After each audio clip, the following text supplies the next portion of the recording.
नमस्कार, आपके सदन जनसदन में आपका स्वागत है। मैं हूं राजीव रावत।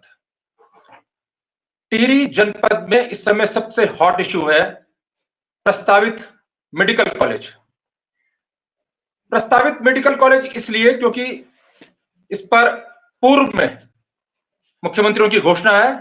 भारत सरकार ने भी निर्णय किया कि भारत के हर जनपद में एक मेडिकल कॉलेज खुलेगा।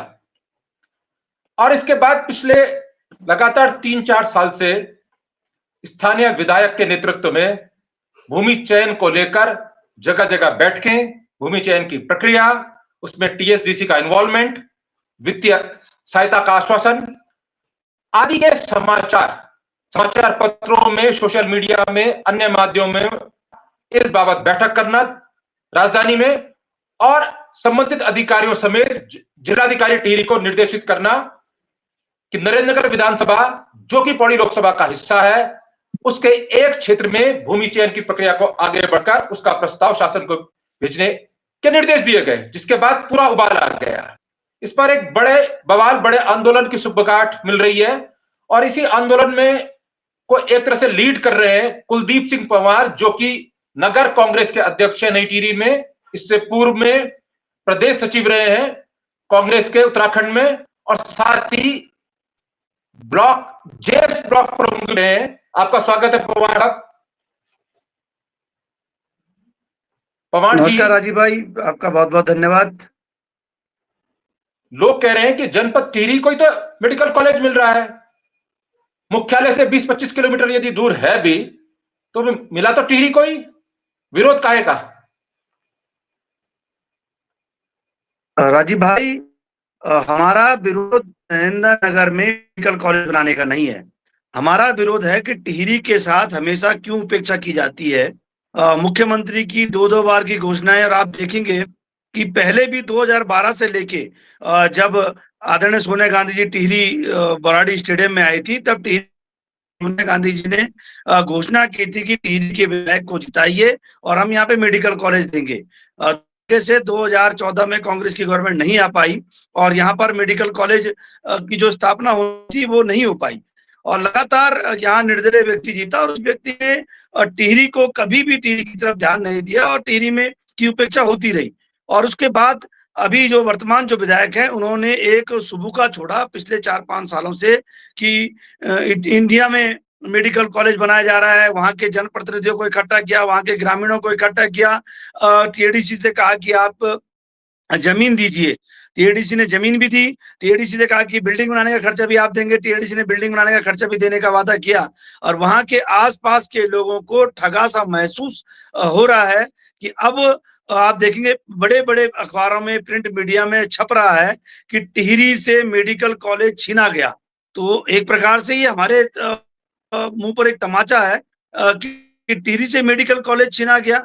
हमारा ये है कि जिला मुख्यालय किस बात में जिला मुख्यालय के पास हर प्रकार की सुविधा होनी चाहिए। आप देखेंगे डिस्ट्रिक्ट हॉस्पिटल जिला मुख्यालय में है, यहाँ के बड़े बड़े इंस्टीट्यूट यहाँ पर हैं, आसपास की क्षेत्रीय जनता यहाँ पर है, लगभग 5 लाख से अधिक लोग इसके आसपास रहते हैं और जिस जगह पर मेडिकल कॉलेज खोलने की बात की जा रही है वो जगह ऐसी जगह है, स्लाइड जोन पर आती है। टिहरी डैम ने भी उस जगह को जो है कह दिया है कि ये जगह दशावदार जगह है, ये जगह खराब जगह है। और अगर सिर्फ 2-4 हजार वोट के लिए जो है नरेंद्रनगर के विधायक जी उस जगह को या स्वास्थ्य मंत्री जी वहां पर ले जाना चाह रहे हैं, ये भी गलत है। और टिहरी के विधायक जिन्होंने ये घोषणा की थी, जिन्होंने मुख्यमंत्री से घोषणा करवाई थी, तो उनको सोचना चाहिए कि वो उसी सरकार में है और लगातार अपनी बात को कह रहे थे कि इंडिया में बनाया जाएगा, भड्डू की दाल भात खिलाई गई, लोगों को इकट्ठा किया गया। ये सिर्फ एक राजनीतिक स्टैंड था क्या? नहीं, अगर आप कह रहे हैं कि जो स्वास्थ्य मंत्री नरेंद्रनगर के विधायक भी हैं, अगर वो 1000-2000 वोट के लिए एक मेडिकल कॉलेज अपने क्षेत्र को दे रहे हैं, सोचना नजरिया क्या हो सकता है। परंतु आप ये समझिए कि मैंने कहा कि प्रताप नगर का व्यक्ति अगर जिला मुख्यालय नेत्री के अंदर, नेत्री के 8 किलोमीटर की परिधि के अंदर अगर ये मेडिकल कॉलेज होता तो प्रताप नगर का व्यक्ति क्या कोटेश्वर में अपने मरीज को लेके जा सकता है?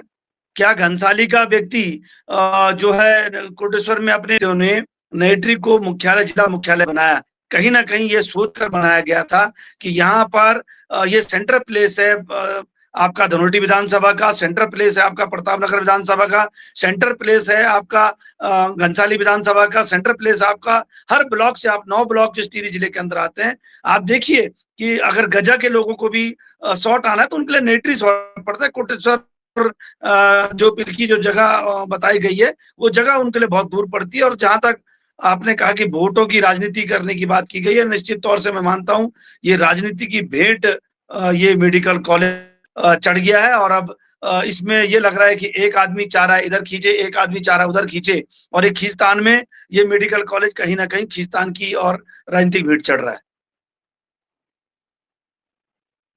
खुद इतने लोग वहां से लाभान्वित होते हैं, क्योंकि मुझे आबादी की बेल्ट वहां लगभग नगण्य दिखाई दी उस घाटी में। राजीव भाई, आपने बहुत बढ़िया सवाल किया।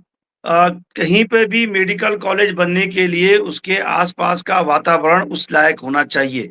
ये आपने बहुत सुंदर बात करी कि यहाँ पर कहीं ना कहीं दुकानों की बात करेंगे, कहीं ना कहीं व्यापार की बात करेंगे, लोगों के जब डॉक्टर्स आते हैं तो उनके रहने की सुविधा कैसे हो पाएगी। शुरुआती क्षणों में जब वहां पर बिल्डिंग बनेगी, शुरुआती क्षणों में जब वहां पर मेडिकल के इलाज होंगे, वहां पर लोगों के आने जाने की सुविधाओं को लेकर हम लोगों ने भी बड़ा गहन अध्ययन किया है। अगर आप देखेंगे कि कोटेश्वर की तरफ अगर आप जाएं तो जिस जिस रोड पर आप जाते हैं वो रोडी पूरी टीएडीसी ने स्लाइड जोन उस रोड को कहा है कि अगर आप जीरो ब्रिज से लेके कोटेश्वर की तरफ जाएंगे तो टीएडीसी ने खुद वहां पर अपनी बोटें लगाई हुई हैं। भारी बरसात में कई बार वो रोड धंस जाती है और वहां पर टीएडीसी ने पुनर्वास के द्वारा और अपनी बड़ी बड़ी क्रूजें वहां पे लगाई हुई हैं। वहां जाने का रास्ता भी पूरी तरह से बाधित है। और खुदा ना खास्ता कभी मेडिकल कॉलेज अगर वहां बनता है तो निश्चित तौर से रास्ते स्लाइड जोन होने की आशंका है। बड़े बड़े जब ट्रक वहां चलेंगे तो तब भी वो रास्ता टूटने का डर है।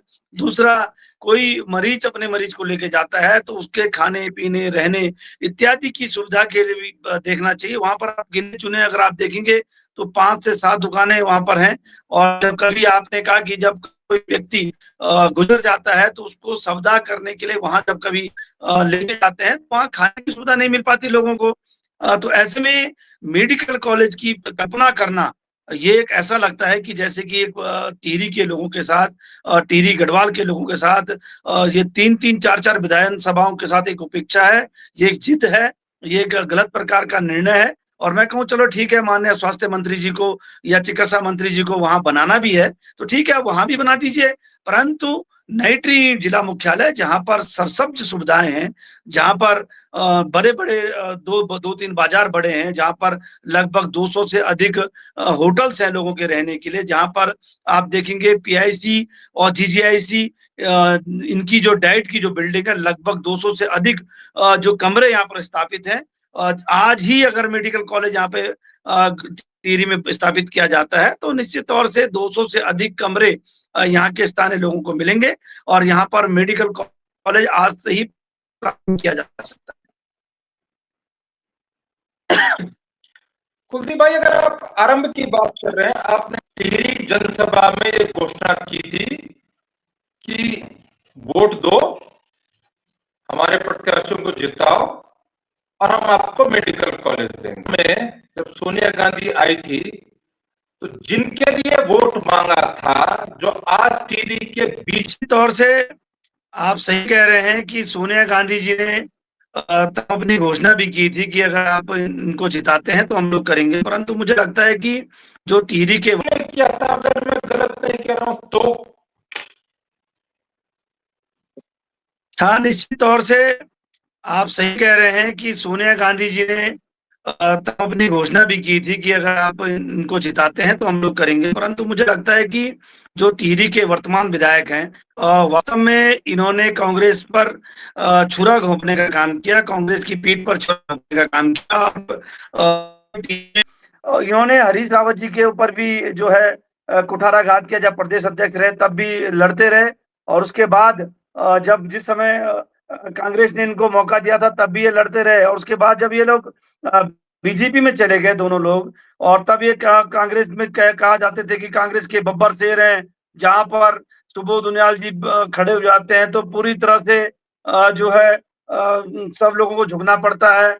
और उसके बाद किशोर उपाध्याय तो आपने देखा कि हर मंच में जाकर, कभी अल्मोड़ा में जाके, कभी पौड़ी में जाके, कभी देहरादून में जाके, कभी टिहरी में महापंचायतें करते रहते थे। मैं आपके चैनल के माध्यम से पूछना चाहता हूँ कि आज किशोर उपाध्याय क्यों चुप हैं? क्यों महापंचायत नहीं कर रहे हैं? क्यों अपने घर दुबक के हट गए? उनका एक बयान मेडिकल कॉलेज के पक्ष में नहीं आया, एक बयान उनका नहीं आया कि जो उडियान में मेडिकल कॉलेज की मुख्यमंत्री ने 2-2 बार घोषणाएं की, वो क्यों नहीं बनाया जा रहा है? जिनकी जमीन देखी गई थी, कहाँ किशोर उपाध्याय जी दुबक के बैठ गए हैं।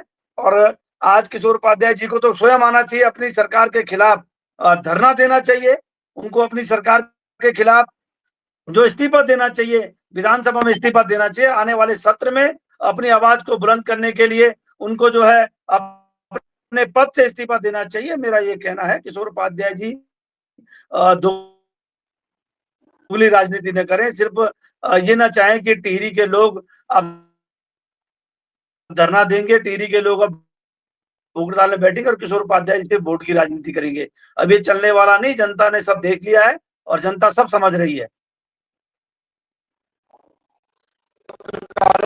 पूछताछ करें, मतलब जो पूछना है लोग, उस स्वास्थ्य मंत्री सुबोध उनियाल से ही पूछे, मुझे फिलहाल कुछ नहीं कहना है। ये किशोर उपाध्याय जी का वक्तव्य है।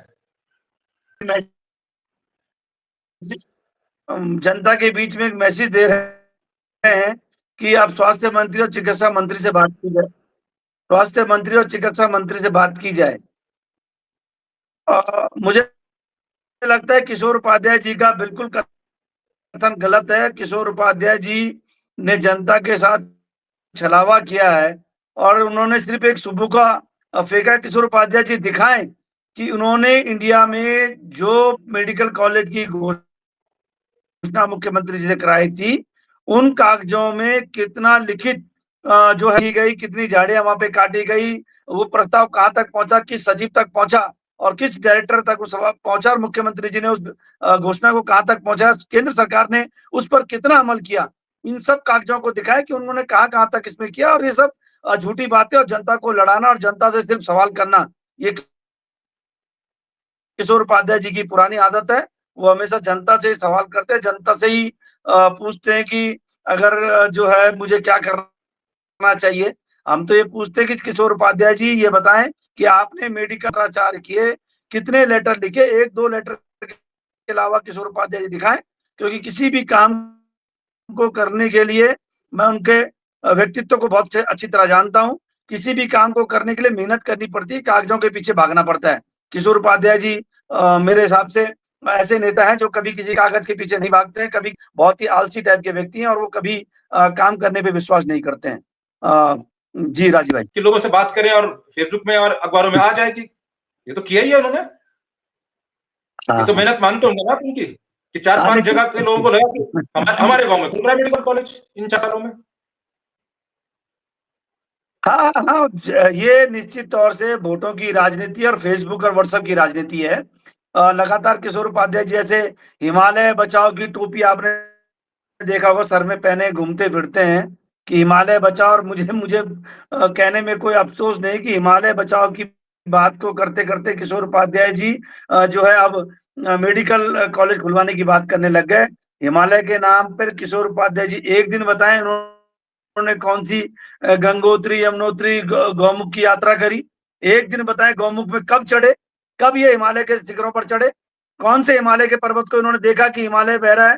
कौन से वन आंदोलन को जीवित करने के लिए कौन से पेड़ को बचाने की बात रही? आपने देखा अभी पोखरी में इतने पेड़ कट रहे थे, किशोर उपाध्याय जी ने एक शब्द भी बोला? वो सिर्फ फेसबुक के नेता है, व्हाट्सएप के नेता है। फेसबुक व्हाट्सएप को चलाना जानते हैं, फेसबुक व्हाट्सएप को में सुबह का छोड़ना जानते हैं और जनता को दोष प्रत्यारोप के रूप में लोगों को लड़ाने के लिए आज टिहरी नरेंद्र नगर की लड़ाई को लड़ाने के लिए किशोर उपाध्याय जी लड़ाई करवा रहे हैं और सिर्फ वोटों की राजनीति कर रहे हैं। लेकिन किशोर उपाध्याय का कसूर क्या है? कसूर ये है कि उन्होंने 4-5 बार प्रयास किया तुम्हें मेडिकल कॉलेज खुलेगा, या कसूर ये है कि उन्होंने जनता को गुमराह करने का काम किया, उन्होंने जनता को ठगने का काम किया, उनका कसूर यह है कि उन्होंने जनता को सिर्फ एक सुबुका देने का काम किया। और कागजों में, मैं पहले भी कह रहा था कि कागजों में दिखाएं कि कितना मेडिकल कॉलेज की कितनी स्थापना घोषणा होने के बाद मेडिकल कॉलेज की कार्रवाई कितनी की गई, सिर्फ बड्डू की दाल भात तक, या जनता को इकट्ठा कर कर जनता को गुमराह करने का काम किया कि कभी नेत्री के अंदर मेडिकल कॉलेज बन जाएगा, कभी इडियान के अंदर मेडिकल कॉलेज बन जाएगा।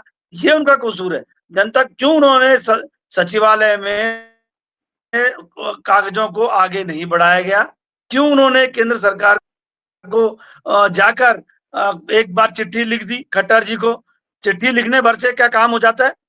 आपको के नजदीक, जीजीआईसी के नजदीक, डाइट के नजदीक जमीन उपलब्ध है, इडियान के नजदीक जमीन उपलब्ध है, गजा के नजदीक जमीन उपलब्ध है। इन सब पर किशोर उपाध्याय जी को काम करना चाहिए था, न कि घर में बैठकर सिर्फ छोटे छोटे जुमले छोड़कर, छोटे छोटे सुबह छोड़कर काम किया। और ये 4 साल के बीत गए। अब कहते हैं ना, सियाणी बिल्ली खंबा नोचे। अब किशोर उपाध्याय जी यही काम कर रहे हैं कि अब उनसे काम धाम तो कुछ हो नहीं पा रहे हैं, अब वो सिर्फ खंबा नोचने का काम कर रहे हैं और ये दिखाने का काम कर रहे हैं कि मैंने तो अपना काम कर दिया था। और स्वास्थ्य मंत्री जो वहां ले गए, तो सरकार उनकी है, बैठ जाए धरने पर, दे इस्तीफा। क्यों नहीं देते इस्तीफा? अगर वो सच्चे हैं तो दे इस्तीफा, हम उनके साथ हैं। इस्तीफा दे, भूख हड़ताल में बैठे, हम उनके साथ रहेंगे। हम लोग आंदोलन शुरू कर रहे हैं। हम लोग टिहरी के समस्त जागरूक नागरिक, जनप्रतिनिधियों और व्यापार मंडल, इन सब के सहयोग से जल्द एक आंदोलन शुरू करने जा रहे हैं। और किशोर उपाध्याय जी को चाहिए कि विधानसभा से इस्तीफा दे, और इस्तीफा देने के बाद वहां पर भूख हड़ताल में बैठे 10 दिन 20 दिन की भूख हड़ताल में।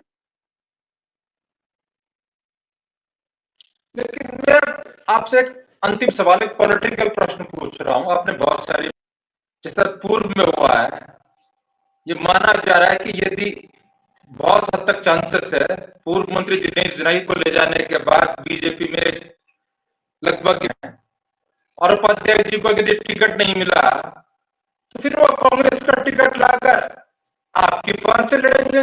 आज आप उनकी बुराई कर रहे हैं, कल आप उनके लिए वोट मांगेंगे। नहीं, देखिए भाई जी, हम लोगों ने तो पहले भी आपके चैनल में कहा है, फेसबुक व्हाट्सएप मीडिया में कहा है कि हम लोग अपने आप को बड़ा सुखी और समृद्ध महसूस कर रहे हैं कि किशोर उपाध्याय जी जैसे निकम्मे व्यक्ति कांग्रेस को छोड़कर चले गए। क्योंकि प्रदेश अध्यक्ष भी रहे, 2-2 3-3 बार विधायक रहे, उन्होंने एक ढेले का काम टिहरी के लिए नहीं कर पाए।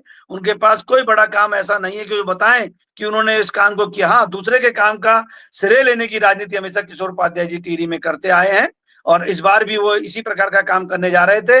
अगर वो कांग्रेस में आते हैं, हम लोग टिहरी के स्थानीय लोग पूरी तरह से विरोध करेंगे, किशोर उपाध्याय जी को वापस नहीं आने देंगे। और ना ही हम लोग इस बार टिहरी में निश्चित तौर से कोई नया चेहरा होगा जो टिहरी विधानसभा को, इन तीनों लोगों को सबक सिखाने का काम करेगा, और नया चेहरा आएगा और टिहरी का विकास करने का काम करेगा। आंदोलन को लेकर आज आप, सरकार 31 को आपका, आपने बंद का आह्वान किया है, आगे क्या स्टैंड है कांग्रेस का इस मेडिकल कॉलेज? और निश्चित तौर से हम लोगों ने सर्वदलीय एक कार्यक्रम यहाँ पे बनाया, संयुक्त संघर्ष समिति मेडिकल कॉलेज, यहाँ पर एक संघर्ष समिति बनी है, और संघर्ष समिति का हिस्सा मैं भी हूँ। और कहते हैं जब सब लोग मिलकर किसी काम को करते हैं तो वो आगे बढ़ता है। तो आंदोलन को लेके आज हम जिलाधिकारी जी महोदय को एक छोटा सा जो है अपना ज्ञापन दे रहे हैं, जिसमें 31 जुलाई को हम टिहरी के लोगों का आह्वान कर रहे हैं कि टिहरी के जितने भी व्यापार मंडल हैं, टिहरी के जितने भी टैक्सी यूनियन है, टिहरी के जितने भी युवा मोर्चा है, टिहरी के युवा साथी हैं, टिहरी के जितने कर्मचारी संगठन है, इन सब को लेकर हम जिलाधिकारी को पास मिलेंगे। और हम चाहते हैं कि जिला मुख्यालय में मेडिकल कॉलेज खोला जाए। अगर जिलाधिकारी इस ज्ञापन को मुख्यमंत्री और मुख्यमंत्री से आगे इस ज्ञापन को नहीं माना जाता है, अगर हमारी बात को 1 महीने के अंदर नहीं माना जाता है, तो हम लोग प्रयास कर रहे हैं कि जिला अस्पताल या श्रीदेव सुमन जो हमारा जो पार्क है, उस पार्क में हम धरना प्रारंभ करेंगे। भूख हड़ताल करनी पड़े भूख हड़ताल करेंगे, चक्का जाम करना पड़े चक्का जाम करेंगे।